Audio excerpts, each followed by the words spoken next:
Live. I'm reading out of Winged Pharaoh. It is a book by Joan Grant. It is a far memory book. These are her memories from a life in ancient Egypt, the Egypt before the flood and before Babylon. She's the daughter of Pharaoh, and she has a brother called Nea. We are now in the second part of this book, and this is chapter 4. Dream of Zuma. That night there was a banquet in honor of Zadok, king of Zuma. Zadok, who sat at my father's right hand, wore a crown of gold and enamel, high and fluted, as though a bundle of reeds, narrowing towards the top, had been covered with gold leaf and 3 times bound with jewelled thongs. His long straight robe was scalloped in 3 tiers and pleated to look like feathers. Over this he wore a cloak of dark red wool, caught on the shoulder with a long gold pin, at the head of which was a large cylinder seal minutely carved from amethyst. His fingernails and toenails were painted like a woman's. His greased hair hung in ringlets to his shoulders, and his long black beard was curled elaborately and shone with grease. His hooked nose was fleshy and his skin a muddy yellow, not smooth like ours, but pitted like the holes of mudworms on the riverbank. He had bracelets of cornelian and onyx beads on his arms, and a wide ring on each big toe. I remembered Harka and wished it had been Zadok's body that the lion had torn. 4 of Zadok's nobles ate with us, the rest of his followers being servants or soldiers.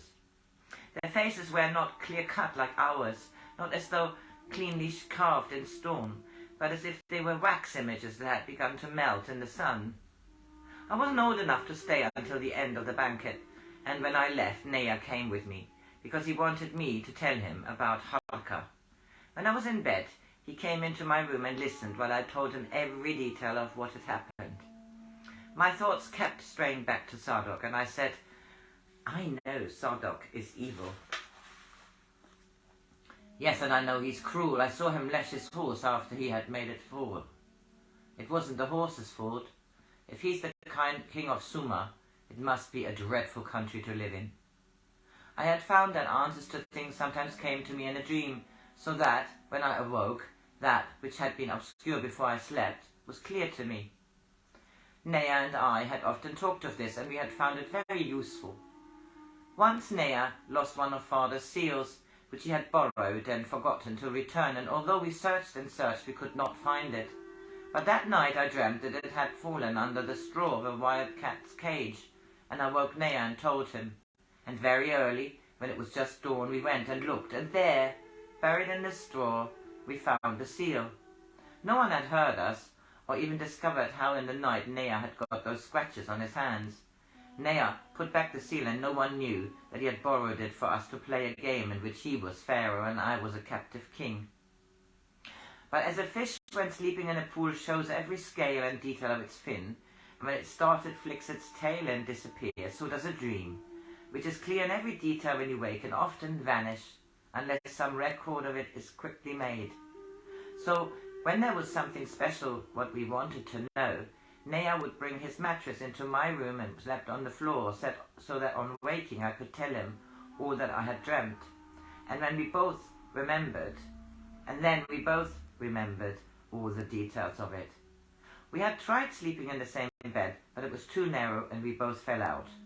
That night, Nea came and shared my room, and before I slept I sent out a call that I might go to Zuma, the land of Zadok. And much I saw.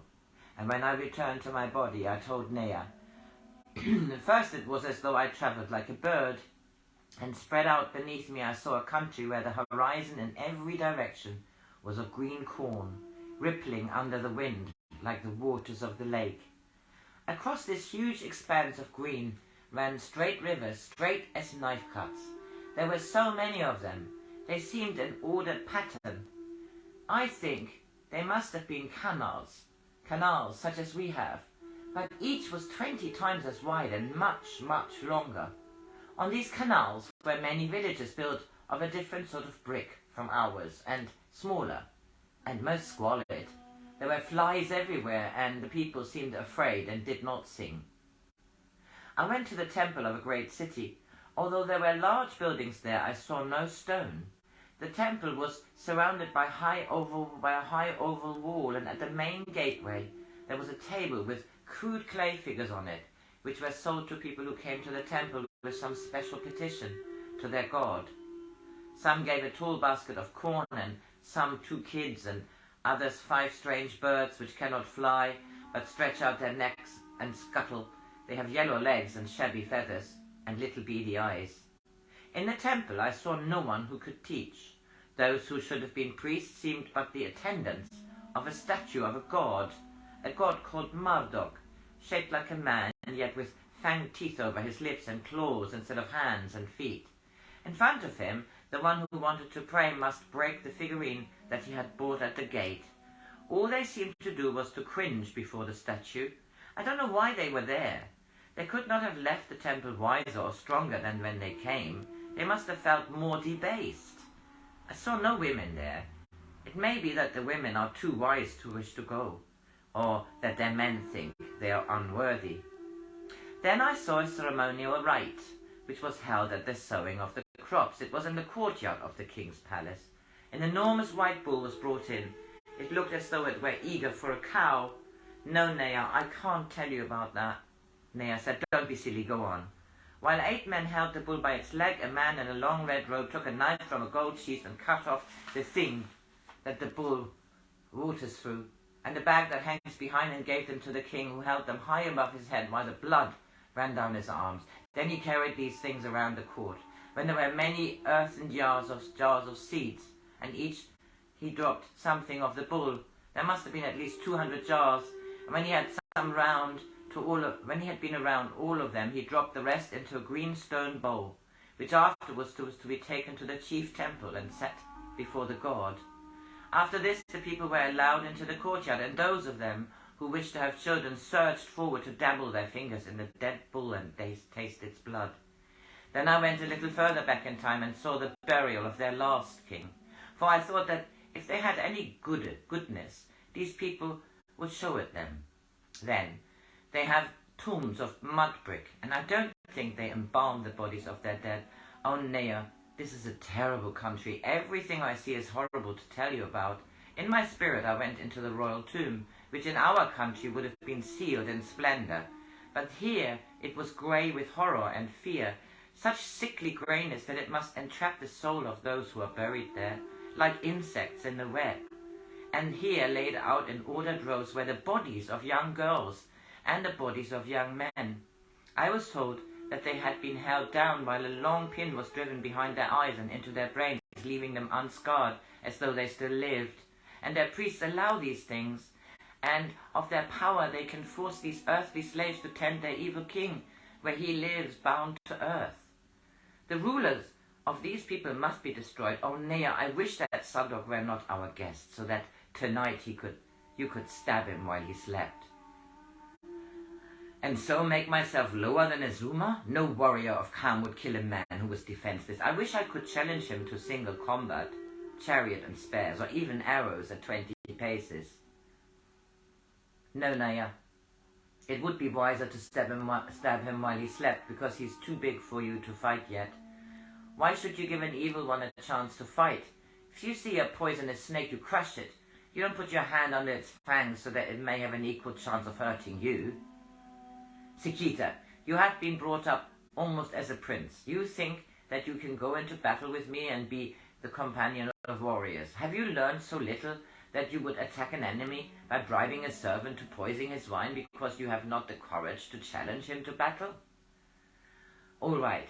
Say I'm a woman, if you like, or a child or a girl who cannot understand things that men understand. If a thing is evil, stamp it out, kill it, destroy it, any way you can. Whichever way is quickest and most sure is best. If you ruled calm, its name would soon be tarnished when your guests were stabbed in sleep. Nea, when I grow up, I will learn power. Somehow I will learn to free trapped souls who died in fear, and I will learn to fight the evil one with magic and break their wills so that their bondage people shall be free. Next morning, Nea and I decided that we must warn Father about Zadok and the land of Zuma. We found him with my brother beside their bathing pool. They had been swimming. We found him with my mother beside a bathing pool. They had been swimming, and they wore thin woolen cloaks, for the morning was still cool. His was of scarlet and hers of pale green. They were eating fruit from a flat alabaster dish, and Mother gave us each a bunch of grapes. We sat beside them, cross-legged, and Nea said, "Father, Zacchaeus had a dream about the Zumas. They are dreadful people. Zadok is an evil one, and you should not stretch out a hand in greeting to him, but your mace should smite his skull and split it in two." Father laughed and said Nea was a ferocious host, but he questioned me about my dream, and I told him all about it except about the bull, which I thought Mother would not have liked me to have seen. Father said, "I know Zadok for what he is, and that in his heart he plots against us. But when I asked him if he might visit us, I welcomed him, because I hoped that if the king of Zuma saw how calm flourished under Pharaoh and a true priesthood, he might take back the teachings of calm to Zuma, and in time the light might shine upon him." Then Nea asked if it was right to let the soldiers of Zadok and his servants mix with ours, for they might teach them evil things. And Father said that his attendants and warriors were strong men and needed no protection from evil. He pointed to the sky where wheeled a vulture and said, "The strong do not fear the contact of evil, for they are like the vulture, who dies not when he eats filth, but of his special strength thrives upon it, and after such a meal can fly to greater heights." And then Mother questioned me about my dream, and when I told her that I often had dreams as true as this one, she seemed more pleased than if I had done some difficult lesson perfectly. This made Nea so pleased that he told the story about finding the seal, quite forgetting that Father did not know that he had ever borrowed it. Father listened gravely to the story and said to me, "There must have been a true dream. Such things will be more precious to you than her voice is to a sweet singer, or his hands are to a sculptor." As they walked towards their apartments to prepare for the day, I heard my father say, "Those two together shall rule after us." And I think it was then that they decided that Nea and I should be co-rulers, for it was less than a month later that my father, at the festival of Ptah, announced us to the people. That night my mother came to my room and talked to me about my dreams. And before I slept, she said to me, "Cherish memory above all things, for memory of yourself, which is the silver key, will stop your feet straying upon a path that you have found leads not to freedom. Memory will teach you humility, without which there can be no pride that is true. In memory you will remember fear, without which there can be no courage that is truly born of understanding. With memory you will learn compassion, which is the heart of strength. One day you will possess the golden key, which unlocks the memories of others, and this will show you that there is no pit into which you may fall from which others have not climbed. No great mountain, though it may seem too steep, that others have not conquered. Even as you must conquer no pain that has not passed, and no sorrow that has not lifted the shadow of its wing, letting the sunshine dry the tears of the weeping one. All upon earth are travelling towards their freedom, and must one day reach the great gate, where the last shackle is struck from their feet. Then shall all be equal in the light of the last sunset and the first sunrise, and the greatest priest and the poorest crippled prisoner shall be joined in the brotherhood of the gods. So I say unto you, my daughter, remember your spirit." So that was chapter 4. The next chapter is 5, Royal Progress. Happy Sunday!